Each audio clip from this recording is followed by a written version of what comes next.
Hi, I'm Debbie Stringer with David Bauer Custom Homes, and today we're going to talk about lighting maps. So, lighting map is traditionally something that we put together after we have your plans drawn up. And the importance of the lighting map is so that we can get an accurate quote from the electrician. Plus, we get to personalize it, customize it before the electrician even gets involved. And then if he sees items that are missing or he has a suggestion, then when we meet with him and walk through the house once it's framed, he'll help us to make tweaks on it. So it doesn't have to be anything permanent for the time being, but I like to get the ball rolling once we have your plans done. So a few items we'll talk about are the difference between the lighting descriptions. So we have your pendant lights, we have recessed lights, which are installed in the wall, so they look completely flat and flush with the ceiling. Then we have flush mounts, which sound like they would be flush with the ceiling, but it just means they're installed flush with the ceiling. So they come out a little bit. Traditionally, you see a lot of them in a what they call a dome kind of form. Then we have our semi-flush mount lights, which means that they don't hang that far off the ceiling, but they can be a little bit more decorative and attractive. And then, of course, we have chandeliers. So you'll hear me say those terms when I walk you through the lighting map. So if you want to come over here and take a look at what I'm working on right now, I will walk you through it. So here you can tell that we already have the house pretty much designed. We have the structure. We're in the middle of framing the house currently, but here we have the floor plan, and so as you can tell, this is what a traditional blueprint looks like. And so here at this point, now that we have the blueprint finalized, I'm going to switch over to the electrical plan view so that we can start planning where all of the lighting locations are going to go. So I'll zoom in a little bit so that you can get a better picture of what we're looking at. So if you can just imagine right here where my mouse is, you can see the front door. So here's the porch, and we're walking through the front door. So what we see here on the exterior are two coach lights that we put on either side of the door. And when you see this, what looks like a dotted trail or something, that's just signifying the connection. So these two would be wired to the same switch. So if you follow my mouse, we're going to start from this coach light.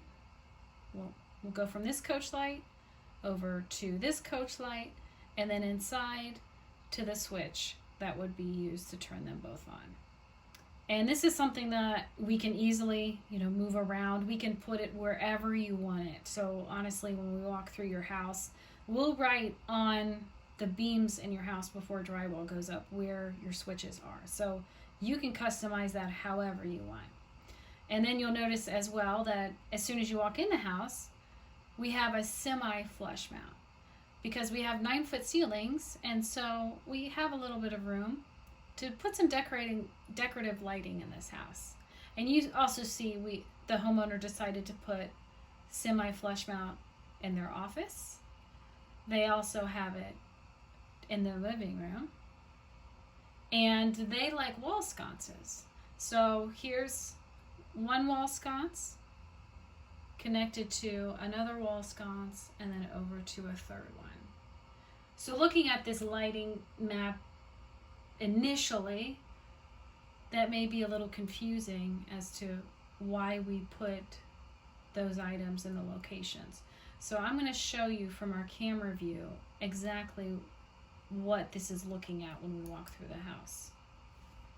So we go in through the front door, and look here, again, we have on either side the coach lights. This coach light looks like it's a little too far away. So we're going to walk through the front door. We walk in the front door, and you actually have to glance up a little bit. There is a semi-flush mounted light right there. So then we're looking at a tiled floor. We turn to our right, and here's the floor plan for this living room. So here you see another semi-flush mount, and they're going to put a couch directly across from their fireplace, and they want wall sconces on either side. So we're actually going to, they measured out how big their couch is. So I'm going to move, oh look, the light just turned on.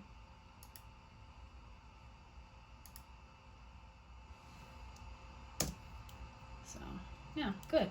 So you're going to walk in from the foyer, and you see this is the main living space. So you look to the right, and they have some chairs by their front window. They have a little wall sconce right there. And then if we pan up, we'll see, there we go.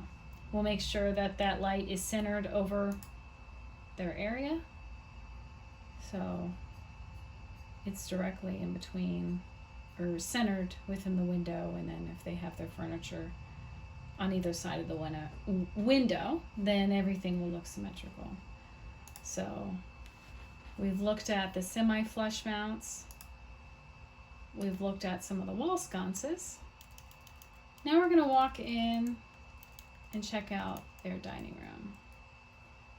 So they measured their dining room table and made sure to specify where they wanted the chandelier to make sure that it was centered over the table. And of course, in this picture, you see that it's not. So now I just made sure it was, because in reality, they have pretty long. Okay, now we're gonna go into the kitchen. Again, we have another chandelier that's centered in the room. You see semi-flush mounts. Hopefully I'm not making you dizzy. And then in their mudroom area, you also see more semi-flush mounts on their ceiling over there. But when we're standing in the kitchen, we have a little pendant light over the kitchen sink. And then we also have two more semi-flush mounts, one right in front of the pantry, centered in the room, or in the kitchen room, and then one that is dead center between everything. And then also, I'll zoom in here so you can see, they want under cabinet lighting. So this right here is an under cabinet light. This is an under cabinet light. Again, you can see the connection. So here's a switch. They're standing at the kitchen sink. And you see a switch, so you turn the switch on, that light turns on, as well as the one directly above you. And then we have another switch for our under cabinet lights that you can see over here. Probably won't really look like that in real life, but just for the effect, so that we know what we're doing, that's where I have it. So a few other things you can see on the lighting map. These right here are outlets. I don't know if you can see that. These little items here. So we can move those around, we can delete some. Just so many have to be in specific rooms because of code, of course. Here we see the back door, so as you go out the back door, you have a coach light right there, and the switch is directly inside. And if we look over here at the bathroom, here we go. We have a tiled shower with a glass shower door, and they have a recessed light in their shower. They also have a fan and exhaust light. If I look up, yeah, the fan exhaust light is right there. So, of course, like every bathroom also has to have a sconce over the vanity. The laundry room, and I'll show you what the difference is between the semi-flush and the flush. So here we have the laundry room, and you see that dome light.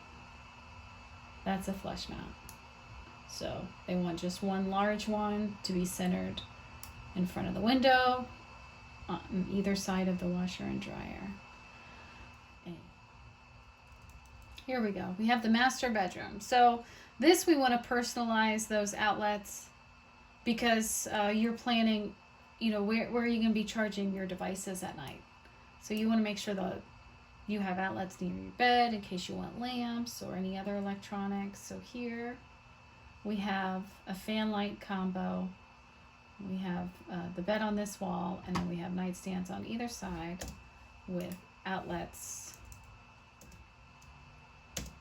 So as you can see, it's always a work in progress. It's something that we can tweak up until the point where you walk in your house and you actually start seeing all the electric is wired and they're ready to drywall. At that point, we really don't want to have to cut into the drywall to make changes, so that would be pretty much the time that you want to say sayonara to that. So here we have a master bath, and of course, again, you see the exhaust fan light. Here you can see that they want to make sure that the recessed light in their shower is a warming light, and so we put in a request for that. And this is a walk-in shower that has a bench built in and the light right above it. So hopefully that helps you to understand the difference between all the different lights. So if I ask you, do you want flush or do you want recess? That'll help you to be able to decide what you want. And then it's super helpful after we have that map and you have signed off on the map as a homeowner. That's when I'll print up a light schedule for you. So here we have our lighting schedule. And you can see here that this program automatically organizes it by floor. So 0, of course, would be basement. Then we have the first floor and we have the second floor. Over here to the left, you can see quantities for certain kinds of lights. For example, our flush light, which this particular one I used in the picture is called a contemporary flush light. There are 6 in the basement. And then what size did we put? We put 18, roughly 19-inch wide flush mount lights. So certain rooms call for more lighting than others, obviously. And this map helps us to be able to figure out visually what looks the best in that setting. And then you can also see here that it differentiates what is a wall light versus a ceiling light. So I print this out for you, send it over, and now you have a shopping list. You know that you need 6 flush mount lights to go in your basement that are roughly 19 inches. And you know that how many exhaust fans you need, and you know how many wall sconces, and roughly the size of the tube light. That's another term for the lighting that goes under your cabinet, under cabinet lights. And you have a variety of those you can pick from. So hopefully that answers all of your questions about what a lighting map is, and helps you to feel less stressed out when you start thinking about how on earth am I going to buy lights for this entire house. So also, I just wanted to add that I am more than happy to help shop for the lights with you.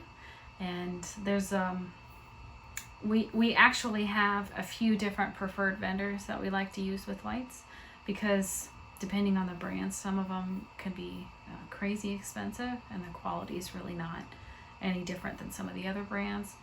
So sometimes we shop around and we find maybe, for example, all of your Coach lights you find at a box store and they look, perfect, but then you have this vision of a certain kind of chandelier you want in your dining room table, and maybe we find that off of a website that is on our preferred vendors list. So that's how you can do that. We usually pick our the fixture material based off of all the other hardware in your house. So if all your doorknobs are oil rubbed bronze, then when we start shopping for your lights, the first thing we want to make sure is that we narrow down the color scheme, that they are in the oil rubbed bronze category, or they look exactly like that. But then from there we can kind of figure out what style you're looking for, and a lot of lights come in collections, so from small to big, they take care of a lot of the legwork for you. So if you have any more questions, please feel free to post them underneath the video, and I will try to answer them as fast as I can. Thanks.